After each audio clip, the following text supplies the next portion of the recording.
ស្ដីបងប្អូនចិត្តទីគោរពនិងចិត្តទីរាប់អានបាទគណៈពេលនេះខ្ញុំបាទកំពុងតែស្ថិតនៅវត្តមជ្ឈមរាមជ្រោយទុំចាស់សង្កាត់លេខ10ទីក្រុងសុកកាំងនៃខេត្តសុកតាំងបាទក្នុងឱកាសនេះខ្ញុំបាទឆ្លៀតឱកាសដើម្បីមកបន្តផ្ដិតរូបភាពនៅការផលិតទូកងក្តារបាទក្រោយពីលោកតាជាងខុនប៉ុនលីបាទខុនប៉ុនលីដែលកាត់អញ្ជើញមកពីស្រុកខ្មែរបានមកផលិតទូកងលុងនៅវត្តមជ្ឈមរាមជ្រោយទុំចាស់ឥឡូវគណៈកម្មការក៏បានឲ្យកែជួសជិលនៅទូកងក្តារចាស់បាទដែលជាគេដំណើររបស់អតីតព្រះចៅអធិការវត្តមជ្ឈមរាមគឺព្រះឧបជាលីដេង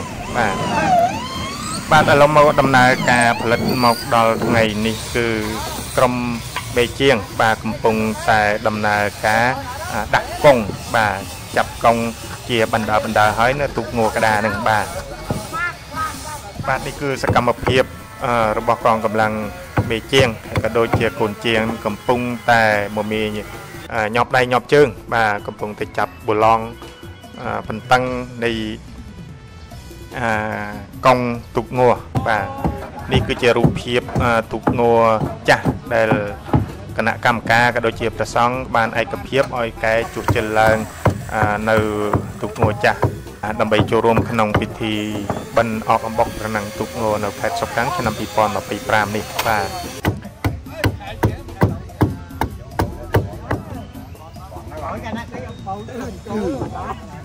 គឺឲ្យលុយ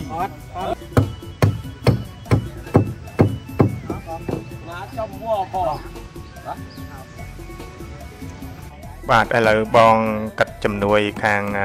ចាប់កង់បាទកាត់ស្វានហើយ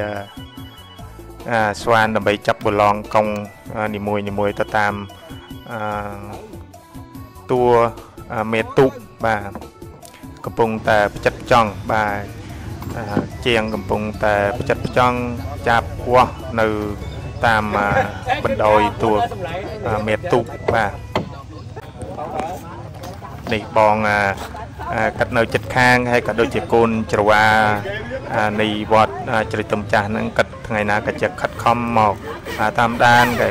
ជំនួយការដូចជាចាប់កន្លែងណាកិច្ចការណាស្រាលក៏ធ្វើបានតែចេះតែមកជួយបាទពីចាប់កង់ចាប់ប៊ូឡង់អីកន្លែងណាក៏ធ្វើបានតែធ្វើចឹងទៅអាចដូចជាព្យាយាមក៏ដូចជាឧស្សាហ៍ដើម្បីចង់ឲ្យចេះនៅខាងវិស័យកីឡាខាងបោះទូកងអញ្ចឹងបាទថ្ងៃណាក៏កាត់ឆ្លៀតឱកាសដើម្បីមកចូលរួមបាទគឺកន្លែងណាពីចាប់កង់លើកក្តារកន្លែងណាក៏ធ្វើបានក៏ចេះតែជួយធ្វើកប៉ាច់កប៉ុកបាននិយាយរួមថាជួយធ្វើកប៉ាច់កប៉ុកទៅដល់ក្រុមជាងបាទសូមជម្រាបថាទូកងវត្តមជ្ឈមរាមជ្រោយទុំចាស់ហ្នឹងទូកងលុងហ្នឹងមានបណ្ដោយប្រមាណជា31ម៉ែត្រហើយចំណែកទូកងក្តារវិញដែលកំពុងតែកែជួសជិលឡើងវិញហ្នឹងគឺមានវែងជាងបន្តិចប្រហែលជា32ម៉ែត្រជាងបាទនេះគឺបងប្អូនទស្សនភាពដែលបងប្អូននាថ្ងៃរសៀលក្រោយពីឆ្លៀតចេញពីប្រកបកិច្ចការនៅតាមរោងចក្រក៏ដូចជាតាមស្ថាប័នមួយចំនួនបងប្អូនក៏ឆ្លៀតឱកាសតែងមកតាមដានអំពីសកម្មភាពនៃក្រុមជាងផលិតទូកងនៅនាវត្តមជ្ឈមរាមជ្រោយទុំចាស់បាទសូមអញ្ជើញបងប្អូនមកតាមដានអំពីសកម្មភាពក្រុមជាងដំណើរការបោះ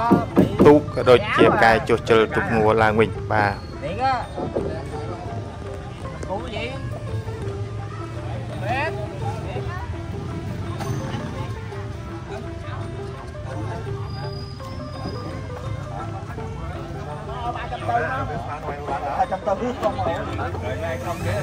បាទបងប្អូននេះជាងកំពុងតែសកម្មភាពយកឧបករណ៍ភឹងបាទយកឧបករណ៍ភឹងហ្នឹងមកច្រាស់នៅកង់ទូកបាទគឺការច្រាស់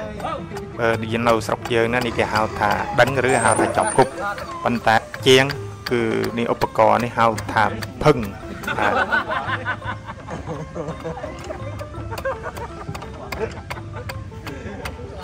បងកាត់ដែល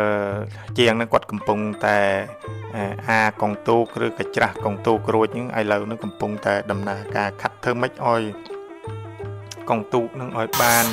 រលីងបាទឲ្យបានរលីងរួចហើយបានកាត់ត្រឡឹង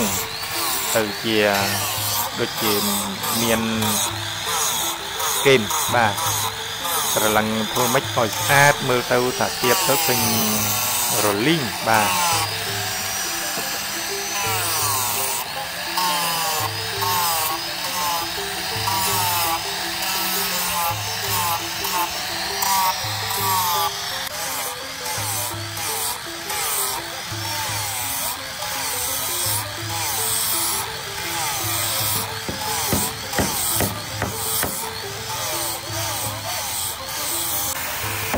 បាទនេះជាងកំពុងតែត្រឡឹងនិងខាត់កងទូកបាទនេះគឺសកម្មភាពគាត់កំពុងតែក្រឡឹងដងកងបាទក្រឡឹងកងទូកបាទ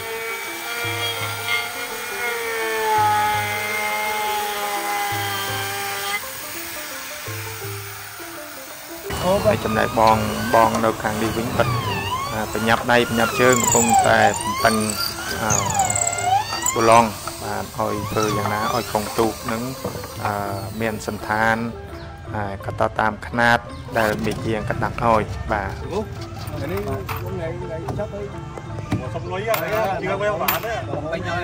ព្រោះថាបងប្អូនឮដំណឹងថា